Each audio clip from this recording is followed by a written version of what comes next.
Hello' everyone, ঐৰাবত ট্ৰেডিঙৰ second ভিডিঅ'লৈ সকলোকে স্বাগতম জনাইছোঁ।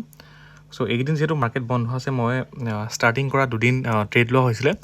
চ' যোৱাকালি এটা ভিডিঅ' দিলোঁ আৰু ছেকেণ্ড ডে'ৰ যোনটো ভিডিঅ' আছে সেইটো আজি আপলোড কৰিছোঁ। এতিয়া ভিডিঅ'টো মানে মই আগতে ৰেকৰ্ড কৰা আছিলে কিন্তু আপলোড কৰা নাছিলোঁ। চ' এইখিনি এটা ৰেজিষ্টেঞ্চ ব্ৰেক কৰিব ট্ৰাই কৰি আছে আৰু সেইকাৰণে মই এটা আৰ্লি এণ্ট্ৰি লৈছোঁ। মই মাত্ৰ ছিংগুল লটত এণ্ট্ৰি মাৰিছোঁ আৰু নিফটি এনেধৰণে এক্সপাইৰী আছিলে।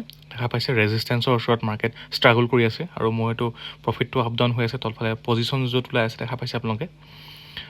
তো চাওঁ ৰেজিষ্টেঞ্চটো ব্ৰেক কৰে নাই। মোৰ মতে ৰেজিষ্টেঞ্চটো ব্ৰেক কৰিবলৈ কাৰণ মাল্টিপুল টাইম তাত কি হৈছে ৰিজেকশ্যন হৈছিলে। তো এবাৰটো ভাঙিব লাগে, প্ৰাইজেকশ্যনটো সেইটোৱে কৈছে। তো ভাঙে নেভাঙে চাওঁ এতিয়া। কেণ্ডেলটো পজিটিভ বনি আছে, সেইকাৰণে মই ৰিস্কটো লৈছোঁ।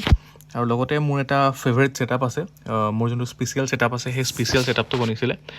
ত' সেই স্পেচিয়েল ছেটআপটো মোৰ টাইম ফ্ৰেমটো কৈছে বেলেগ এটা টাইম ফ্ৰেমত, 5 মিনিটৰ টাইম ফ্ৰেমত নহয়, সেইটো এটা বেলেগ এটা টাইম ফ্ৰেমত বনে স্পেচিয়েল ছেটআপটো।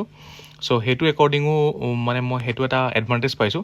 ত' টোটেল দুটা ৰিজনত মই ট্ৰেডিং মাৰিছিলোঁ আৰু ইয়াৰ চাওক ব্ৰেকআউট হ'ল, ধুনীয়া এটা প্ৰফিট হৈ আছে। 700, 800, 900 অল দেখিছেনে কিমান ধুনীয়া এটা প্ৰফিট হৈ আছে।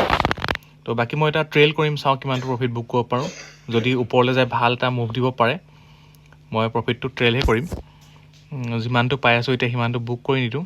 সৰহকৈ প্ৰফিট কৰিবলৈ হ'লে অকণমানটো ট্ৰেইল কৰিব লাগিব।